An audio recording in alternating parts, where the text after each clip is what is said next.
Olá! Então vamos fazer a revisão dos nossos conteúdos hoje. Hoje o nosso objetivo é um pouquinho mais extenso, porque a gente precisa trabalhar as questões que foram vistas nas últimas 3 aulas. Vamos verificar então aqui quais são as revisões que nós vamos fazer, quais os nossos objetivos hoje, né? Então hoje nós queremos apresentar os principais aspectos do conceito de moral e de ética, que são conceitos que nós já trabalhamos. Vamos fazer aí, buscar esses aspectos novamente, entender os elementos necessários para que a pessoa possa ser considerada moralmente responsável. Aí nós vamos trabalhar com aquelas ideias do sujeito ético, algumas reflexões sobre a ética na filosofia contemporânea. Então nós vamos trabalhar as concepções contemporâneas, entender o conceito de ética profissional e a sua importância na vida profissional. Vamos refletir bastante sobre isso hoje. Compreender a ética profissional como uma ética aplicada ao mundo do trabalho. Então vamos estar refletindo todas essas questões hoje. A primeira questão que nós vamos ver é a questão dos valores, porque como nós já sabemos, nós não podemos falar de ética e de moral sem reportarmos ao conceito de valor. Então o conceito de valor, ele está relacionado com a nossa vivência em sociedade, com aquilo que nós observamos na sociedade, valorizamos na sociedade e nos referenciamos. Então os nossos valores, geralmente, eles estão relacionados aos valores que fazem parte da sociedade onde nós vivemos. Então valorar uma coisa seria dar um significado a ela, né? Estabelecer uma relação entre a coisa e o sujeito e o mundo e os indivíduos entre si.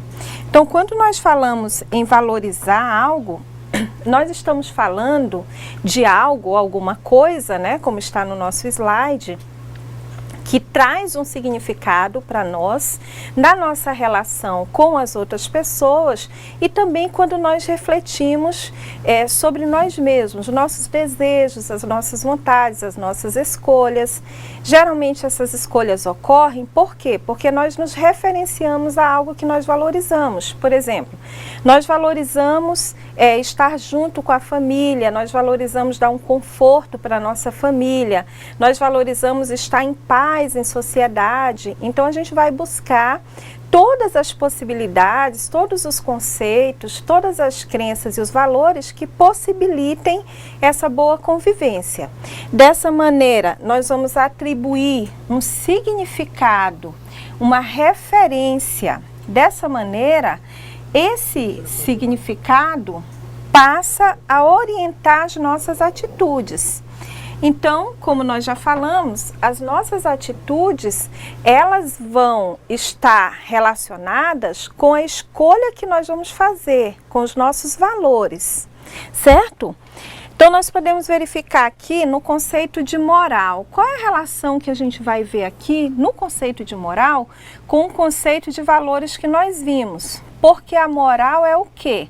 É o conjunto de normas que uma sociedade elabora para organizar-se, para regular o comportamento dos indivíduos. Então, nós vamos nos organizar e vamos regular os nossos comportamentos a partir dos nossos valores. Então, se a sociedade valoriza a família, ela vai estar disseminando valores relacionados à família. Então, essa relação das normas sempre vai ser uma relação do valor que nós escolhemos. Então, se nós valorizamos a honestidade, se nós valorizamos um trabalho bem feito, se nós valorizamos uma profissão que possibilite com que nós possamos, ao mesmo tempo que nós desenvolvemos o nosso trabalho, também poder estar em convívio com a família, então nós vamos buscar regular a nossa vida, regular a sociedade para que nós possamos alcançar esses objetivos. Então existe uma relação muito próxima entre a moral e os valores. A nossa moral, as normas que nós constituímos para regular a sociedade, ela está basilada nos nossos valores, naquilo que nós desejamos, naquilo que nós aspiramos para a sociedade. Outro conceito, na verdade uma distinção que é importante a gente fazer, né? A gente está bem atento a isso, é a distinção do conceito de moral, amoral e imoral, né? Então a moral é o conjunto de costumes ou normas que a sociedade define. A moral é aquele sujeito sem a capacidade para escolher, e imoral é aquele comportamento que é diferente das normas estabelecidas e aceitas socialmente. Então, às vezes, no nosso cotidiano, no nosso dia a dia, nós costumamos fazer alguma confusão com o conceito de moral, com o conceito de ética, amoral, imoral, né? Então, nós temos que estar atentos aqui. Então, o conceito de moral é o conjunto de normas que são efetuadas, constituídas pela sociedade para regular esta sociedade. Isso é a moral. Então, cada sociedade vai ter a sua moral, e essa moral ela vai ser constituída também nos grupos menores, né? Então, a moral ela é social, ela é temporal, porque cada sociedade vai constituir a sua moral, ou seja, cada sociedade vai definir quais são as normas, quais são as regras sociais que nós devemos seguir, o que é certo e o que é errado. O conceito de amoral, na verdade, está relacionado ao comportamento do indivíduo. Então, existem situações em que, por exemplo, se você está em uma sociedade que é muito diferente da sua, que tem uma moralidade muito diferente, as normas dessa sociedade não coincidem com as normas da nossa sociedade, né, na sua maioria. Então você pode estar numa condição amoral, porque você não tem condições de julgar o que é certo e o que é errado nessa sociedade, partindo da sua moralidade. Então esse é um exemplo assim bem extremo, né? Um outro exemplo é o exemplo de uma criança. Uma criança mais ou menos até 8, 9 anos, ela não tem condições de julgar moralmente algumas atitudes, alguns comportamentos. Então ela age de forma amoral, ou seja, ela não pode ser julgada pelo seu comportamento. Por quê? Porque ela não adquiriu ainda a moral social, ou seja, ela não ainda teve tempo para interiorizar as normas sociais, os valores sociais, para julgar o que é certo e o que é errado. Uma outra situação de um comportamento amoral é o comportamento de uma pessoa que tem alguma patologia mental. Então, ela tem uma patologia mental, ela tem uma doença mental, e isso a impossibilita de entender, definir o que é certo e o que é errado. Portanto, o comportamento dela é um comportamento amoral, ou seja, não pode ser julgado moralmente. E moral é o inverso do moral, né? E imoral é aquilo que é diferente da moral, que vai contra as normas morais da sociedade em que se vive, ok? Vamos para um outro conceito, que é o conceito de ética, né? Esse conceito ele está muito próximo, muito relacionado ao conceito de moral, mas ele ao mesmo tempo se diferencia muito. Por quê? Porque a ética é aquela disciplina ou aquela postura de refletir sobre os fundamentos e as regras morais. Então a ética é aquela ciência, aquele momento em que nós refletimos sobre a nossa moralidade, né? Então nós vamos refletir sobre o quê? Sobre os fundamentos dessa moralidade da sociedade em que nós vivemos e sobre os valores e princípios que a constituíram. Porque, como nós já falamos, a moral ela é constituída socialmente.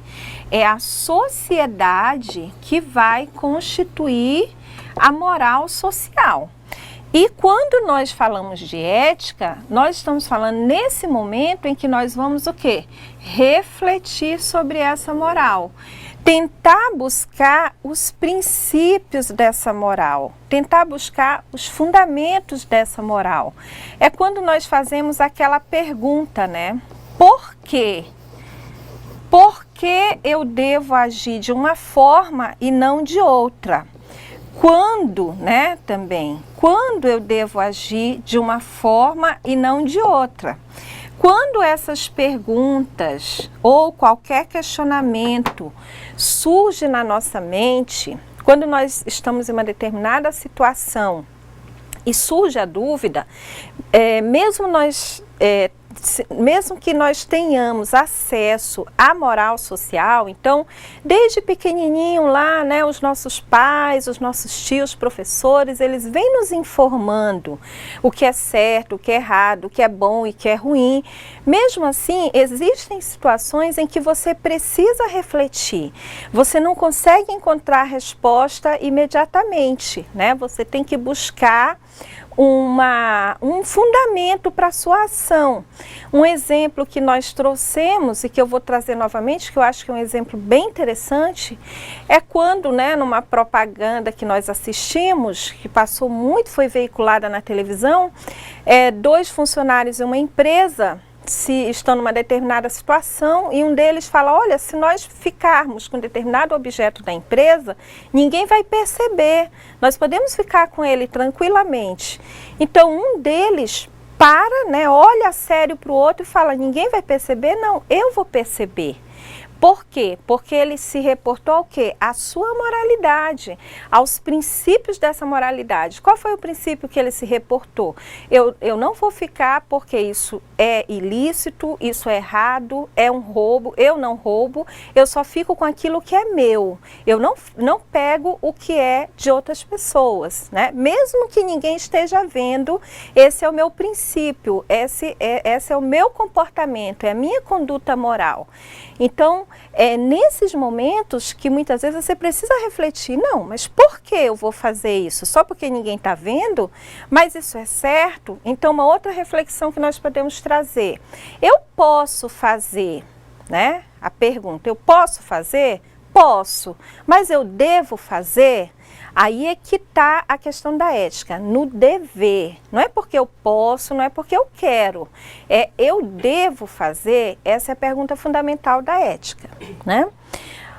Então, a ética é essa área que procura estabelecer os critérios razoáveis para uma manutenção ou revisão da moralidade, porque às vezes essa moralidade ela precisa ser revista.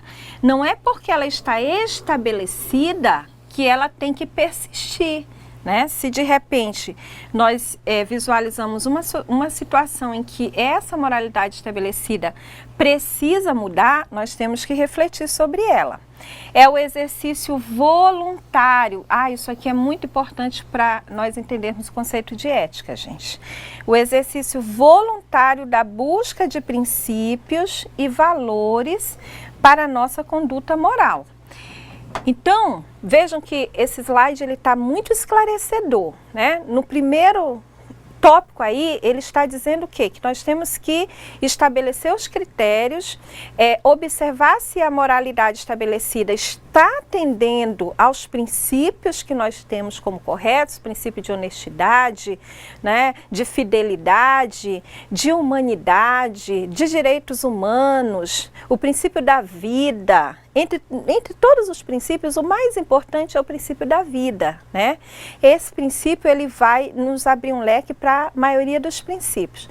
E no segundo tópico, nós podemos observar que nós estamos fazendo uma afirmação de que a ética, a conduta ética, ela é algo que tem que partir do sujeito. Só eu posso definir se eu vou ser ética ou não, se eu vou agir eticamente ou não. É algo voluntário. Então, eu sempre digo que a conduta ética é uma questão de desejo. Eu preciso desejar ser ético. Eu tenho que querer ser ético. Todos os dias eu estou me deparando com situações que estão me testando, né? Nós nos deparamos com situações que nos testam.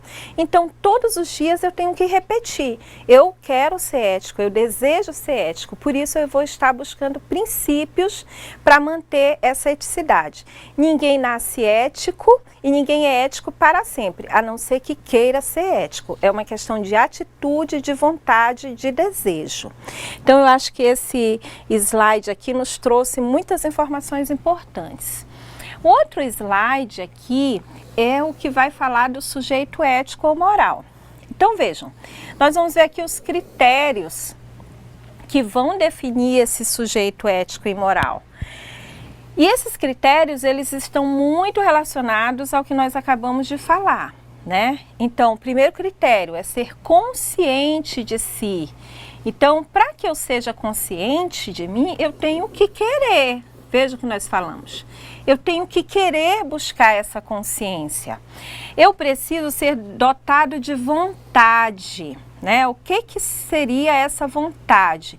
A vontade, na reflexão filosófica, na reflexão ética, está relacionado com a capacidade que nós temos, né, de através da razão, superar, né, e agir sempre buscando essa racionalidade. Ou seja, eu tenho que, enquanto um sujeito dotado de vontade, eu tenho que ser capaz de domar, né? Eu acho que a palavra é bem essa. Eu tenho que domar os meus desejos. Então, eu desejo muita coisa, eu quero muitas coisas, mas só que eu sou um sujeito de razão, né? Eu sou um ser consciente, um ser de razão. Eu sou dotado de razão. Portanto, eu tenho a capacidade de, diante dos meus desejos, diante das minhas vontades, decidir fazer o certo, agir com o bem, não com o mal, né? Então, eu tenho que ter essa atitude baseada na vontade. Na filosofia, quando a gente fala de vontade, a gente está falando dessa capacidade que todos nós temos de agir, não deixando nos levar pelos desejos, pelos instintos, mas buscando agir a partir da razão. Um outro critério muito importante para que nós possamos alcançar sermos um sujeito moral, um sujeito ético, é a questão da responsabilidade, né? Essa questão da responsabilidade também é importante a gente refletir sobre ela, porque é a responsabilidade no sentido de que eu não posso culpar outras pessoas pelas minhas ações, pelas minhas escolhas. A nossa vida, ela é definida, ela é dirigida, nós, por exemplo, nós não temos um destino, né? Quando a gente nasce, a gente não tem um destino. O nosso destino, ele vai se construindo a partir das nossas escolhas. Então, nós temos que estar cientes dessas escolhas e temos que ser responsáveis por ela.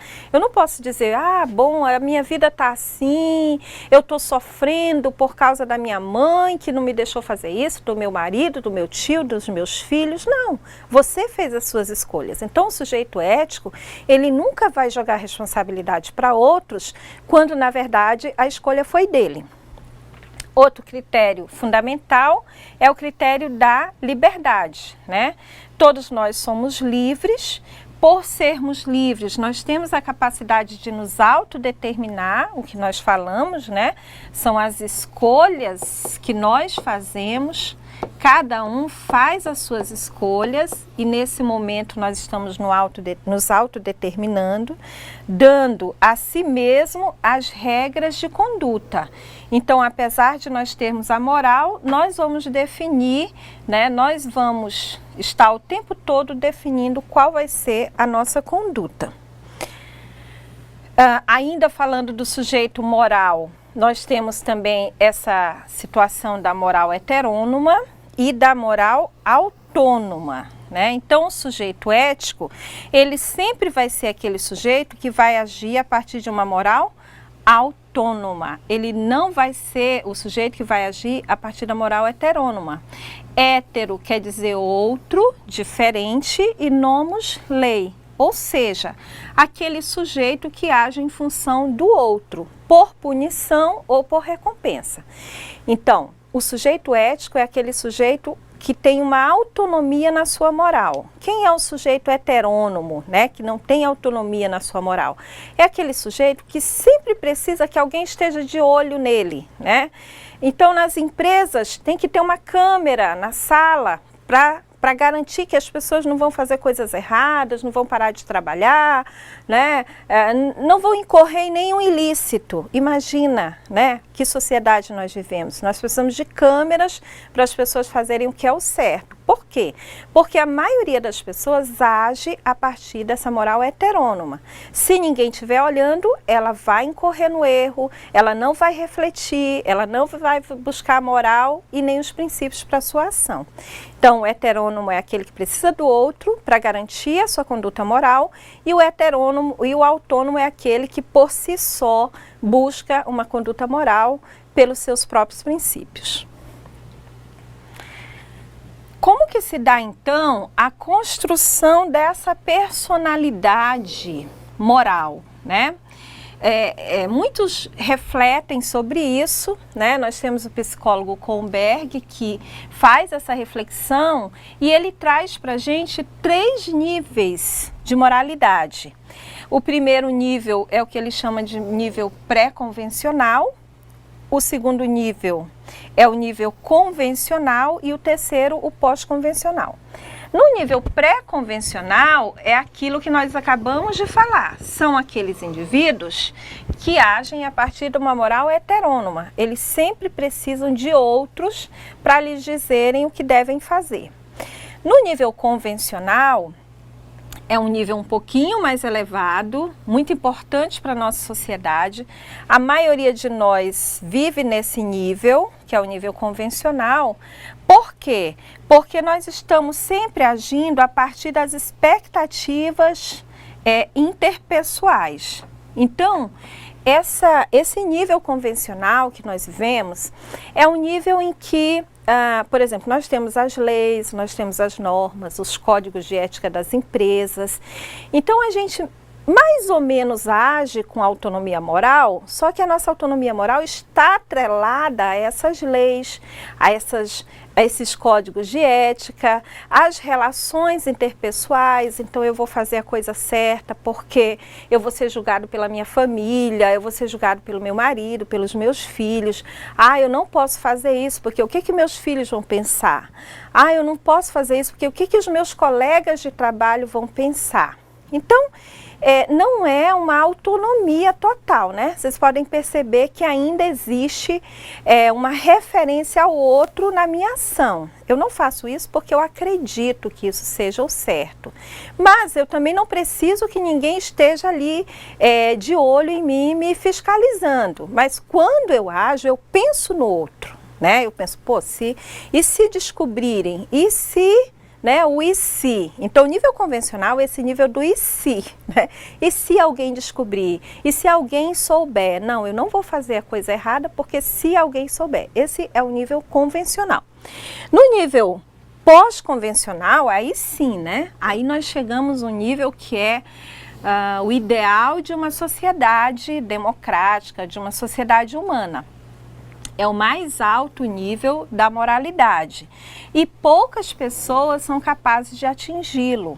Então, nesse nível, as pessoas, elas não são meios, elas são fins.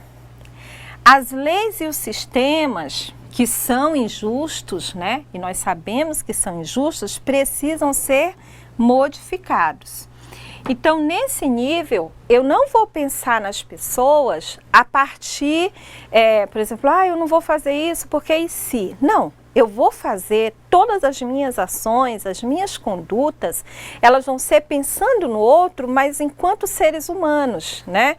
Então eu ajo corretamente porque eu acredito que essa é a melhor maneira de se viver, porque eu acredito que a humanidade precisa viver assim. Então, é por aquilo que eu acredito, pelos meus princípios. E ao mesmo tempo, eu estou refletindo sobre essa moralidade, porque eu estou pensando o tempo todo na moral existente na estrutura social que nós vivemos e como ela é injusta, né? Então eu preciso refletir sobre isso, eu preciso refletir sobre essa moralidade para que nós tenhamos um nível mais elevado de humanidade, de sociedade, né? E de harmonia social. Então esse é um nível muito importante para a sociedade. Aí Kant, né, que é um pensador moderno, ele vai trazer para a gente essa reflexão dessa ética como dever. Então, eu vou agir não porque os outros vão achar, mas pelo dever. E Kant vai trazer para a gente também a ideia, né, de que na medida em que o ser humano instaura as normas para si mesmo, ele tem o dever de cumpri-las, né? O que seria esse dever, né? O dever obriga a nossa consciência moral livre, que deve agir sempre conforme o dever e por respeito ao dever. Então, a ideia do dever, por isso aqui a ética deontológica, né? A deontologia, deon, aqui, deon quer dizer dever. Então, a ética de Kant é a ética do dever, por isso que chama deontologia. Kant vai nos trazer essa ideia do dever, que é muito importante quando a gente reflete sobre a nossa atitude diante do outro.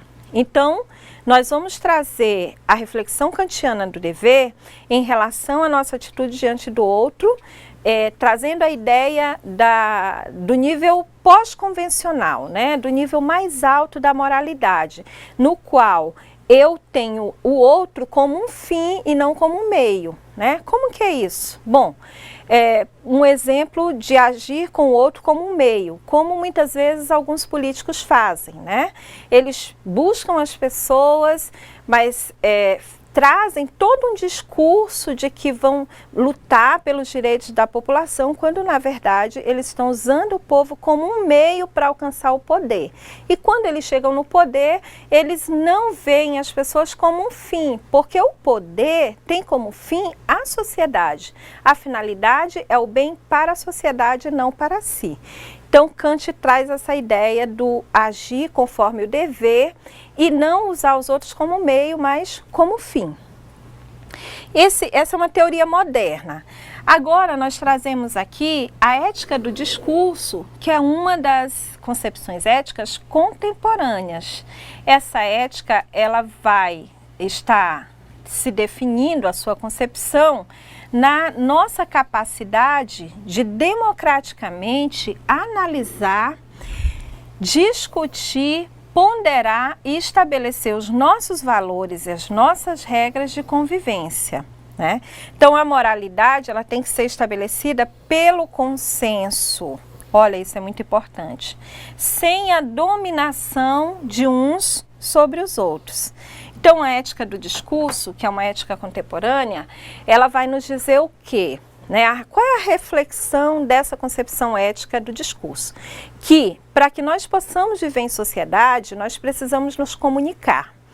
E nós temos essa capacidade de nos comunicar, nós temos a capacidade do discurso, mas muitas vezes, na maioria das vezes, esse discurso ele fica restrito a uma pequena parcela da sociedade, geralmente a parcela da sociedade que é o que nós chamamos de classe dominante. Então, ela é dominante porque ela nos domina politicamente, economicamente e domina, inclusive, o discurso, o poder da fala, né? Quem pode falar? A quem é dado a palavra? Então, essa ética, ela discute justamente essa questão. Bom, a palavra tem que ser dada a todos, já que nós vivemos em uma sociedade democrática. E quando eu tenho o poder e o direito de falar, eu posso expor, né, as minhas necessidades. Eu sempre digo que às vezes nós temos no poder pessoas que nunca passaram por situações como nós passamos. Então o discurso dela será outro, né? O discurso de uma pessoa que passou fome, que vive na pobreza, que é explorado, ele é diferente do discurso de uma pessoa que nunca passou fome, que nunca foi pobre e que nunca foi explorado. A visão de mundo é outra. Então, a ética do discurso, essa ética que traz essa questão de que todos devem ter direito ao discurso, para que todos os discursos possam circular, né? E não apenas um. Então, essa é uma visão muito importante da ética. Uma outra ética que complementa essa ética é a ética latino-americana, né? Essa ética vai trazer uma reflexão sobre a nossa sociedade, a sociedade latino-americana. O professor Marcilei vai falar um pouco para a gente sobre essa concepção. A ética latino-americana, como nós citamos na aula passada, né, o Emmanuel Levinas traz essa concepção para nós, né? Estabelece como fundamento do agir ético a necessidade de superar a dominação social que gera a exclusão e entende que ético é tudo que possibilita a modificação do quadro de exclusão social e a afirmação da identidade do excluído. Então, o principal conceito trago por Emmanuel Levinas na ética latino-americana é o princípio de alteridade. É o princípio pelo qual você, a partir de onde você se encontra, tem a capacidade de olhar para o outro, de reconhecer o outro também como pessoa, né? E devido às instâncias de dominações às quais nós somos submetidos, na maioria das vezes nós não conseguimos ter essa capacidade uma capacidade de alteridade, de olhar para o outro e reconhecer o outro na sua alteridade. Professora. Ok, vamos ver a outra concepção, que é a ética dos direitos humanos, né? Essa ética é uma ética também muito importante, porque ela traz a questão da consideração em relação ao humano, né? O professor Marcilei vai falar um pouco para a gente também sobre essa concepção. Então, considera como critério ético os direitos humanos. Nós trabalhamos na aula passada essa questão, né, para assegurar os direitos fundamentais do ser humano, que precisa ser respeitado para uma convivência civilizada. Então, pós Segunda Guerra Mundial, né, um conflito muito grande, cria-se a necessidade de pensar essa ética dos direitos humanos, porque existem direitos inalienáveis dos quais tem que ser respeitado. E a possibilidade de construir uma ética que seja universal ou que perpasse valores universais seria a construção de uma ética dos direitos humanos. Então, gente, na dúvida sobre a conduta, né? Que conduta tenho que ter diante dos outros? Eu acho que o primeiro critério, o principal, é o critério da humanidade. Então, se todos somos humanos, eu posso não concordar, não aceitar o que o outro pensa, como o outro vive, mas eu tenho que respeitar porque ele é ser humano. Então, esse é um critério muito legal, assim, fácil para você resolver alguns problemas cotidianos. Vamos, então, à próxima concepção ética contemporânea, que é a ecoética, que ela vai refletir sobre a vida humana no planeta, né? Então, a ecoética, ela vai trazer essa reflexão da responsabilidade que nós temos com as gerações futuras, né? E essa responsabilidade, ela supõe o quê? Ela supõe uma solidariedade, uma incitação às boas vontades. Isso é muito interessante, porque ele vai falar dessa incitação às boas vontades, porque ele diz que nós temos que usar as redes sociais, as redes de comunicação para defender a ideia de que nós precisamos refletir, né, daí ecoética, que a ética está relacionada à reflexão sobre a natureza. Então, a ecoética é o quê? É a reflexão ética sobre a natureza, sobre a relação do homem com o planeta e essa responsabilidade que o homem tem que ter com as relações futuras. E isso pode ser feito com muito sucesso a partir das redes sociais. A outra ética, que é uma ética que diz respeito à nossa disciplina, que é a ética empresarial, ela vai referir-se aos valores que são observados, veja que os valores voltam aí, né? Eles são observados por uma empresa na relação com seus clientes fornecedores e funcionários. Então vejam que para uma ética empresarial nós não estamos falando apenas de funcionários, né? Nós estamos falando de clientes, nós estamos falando de fornecedores, nós estamos falando da sociedade. Porque toda e qualquer reflexão ética, ela vai acontecer em função da sociedade, porque nós vivemos em sociedade. Então, uma postura ética dentro de uma empresa, né, uma postura ética empresarial, é fundamental para a sobrevivência dessa empresa no mundo empresarial. Portanto, nós temos que estar sempre de olho, né, e com foco na coletividade, porque sempre o que vai prevalecer é o nós sobre o eu. Então, uma empresa, ela não vai sobreviver se ela estiver no foco, por exemplo, apenas no lucro. Ah, eu quero ter um lucro o maior possível, né? Eu quero que a minha empresa cresça muito pelo lucro. Não, ele tem que pensar no lucro, porque uma empresa só sobrevive com lucro, mas ele tem que pensar fundamentalmente na sua relação com a sociedade. Como que ele vai conseguir, né, ter esse lucro, fazer a sua empresa crescer e ao mesmo tempo respeitar todas as pessoas que fazem parte dessa relação. E aí é que entra a nossa ética profissional, né? Porque a ética profissional, ela vai constituir-se especialmente desses princípios básicos que vão orientar o profissional, né, para o exercício de uma profissão. Então, o que a ética vai fazer? A ética profissional, ela vai orientar, tá, gente? Ela não vai dizer o que você deve fazer, ela vai te orientar. E então ela vai definir o que o sujeito não deve fazer, muitas vezes, né? Então, às vezes, nem sempre é o que nós podemos simplesmente fazer, mas nós temos que estar em vista naquilo que nós não podemos fazer, naquilo que nós não devemos fazer, né? Quando nós falamos da ética empresarial, nós falamos da solidariedade. Então, tudo que fira, né, a nossa relação com a sociedade vai estar fugindo daquilo que nós devemos fazer. E como é que nós vamos estar conscientes disso? Através da nossa postura profissional.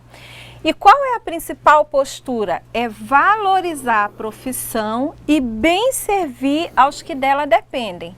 Então, eu só posso valorizar a minha profissão quando eu sirvo bem aqueles que dependem dela, né?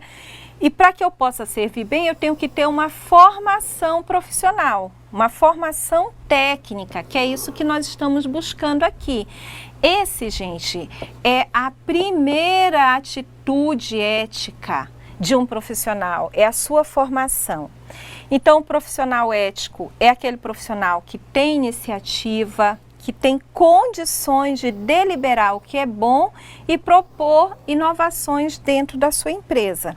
Portanto, ele vai ter que ter as virtudes da solidariedade, da honestidade, do companheirismo e não esquecendo de sempre estar buscando isso aqui, né? A formação técnica. Eu não posso chegar em uma empresa e dizer que sou capacitado se eu não tenho essa formação. E por fim, nós temos o Código de Ética Profissional, que nós chamamos de Código Deontológico. O que é o Código Deontológico? Vocês lembram que nós falamos do deon? Deon quer dizer o quê? Dever, né? Então, o Código Deontológico é aquele código que vai trazer quais os deveres exigidos no exercício de uma determinada profissão, que se expressará em obrigações profissionais, ou seja, o profissional deve fazer o que o profissional deve fazer e o que ele não pode fazer. Então, gente, todos os códigos de ética de qualquer empresa vai estar fundamentado nessa questão aqui, dos deveres exigidos, né? Você, como profissional, em qualquer profissão, quais são os seus deveres? O que você pode e o que você não pode fazer, né? Então, na nossa revisão de hoje, nós trouxemos essas questões que foram as questões que nós já vimos. Esperamos que vocês tenham esclarecido aí algumas dúvidas, que façam boa prova, né? Desejo boa prova a todos. Boa noite. Boa noite, professor. Boa noite, uma boa prova a todos.